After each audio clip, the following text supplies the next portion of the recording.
اللهم صل على محمد وآل محمد. اللهم عجل فرج صاحب العصر والزمان. هنا راح أسوي كيك الباردة. كيكة الشوكولاتة طبعا من أروع الكيكات، تجنن، أنا أولادي يحبون الشوكولاتة. فهنا خليت حليب مدهش، وخليت دقيق يعني، خلينا نقول 4 معالق دقيق هيجي طحين يعني. من هذا استعملته مال مزارعنا، كلش حلو هذا الباكيت يعني، طحين يجنن، ينفع كل المعجنات. وخليت نشا همينة 4 معالق، يعني يطلع ربع كوب أكثر يجي. فخليت نشا ودقيق، يعني كل مرة استعمل هاي المكونات بالتحلية كلش حلو يجنن، وداعة الله.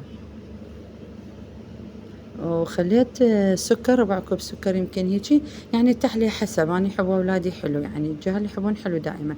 وخليت ضرب فانيلا، وخليت الكاكاو الغير محلى يعني، من هذا الباكيت. هذا ب1000 يعني، هيجي 1250، ما أعرف والله. أدز بالدكان وجاب لي ابني. فخليت من هذا الكاكاو، وهذا هنا السكر، وخليت وينر سينكوي، هذا اللي خلوه مالتاني. وخليت هنا يعني زبدة، وطلع حتى ينطي لمعة وهيجي أشياء. واستعمل الزبدة، واستعملت من هاي نسلة الشوكولاتة، لوح الشوكولاتة. هاي هم حلو بالتحليات وطعمه طيب. خليته عليه يعني، من نزلته من هو ساخن يعني، وخليت هذا عليه. وسويت طبقات البسكوت. أول مرة خليت البسكوت وما يحتاج يعني أخليه بالحليب أو شي، لأن هو هذا حار والخليط ناعم وهيجي أشياء، فخليت عليه يعني. وخليته طبقات، صارت 3 طبقات. استعمل 2 مغلف البسكوت.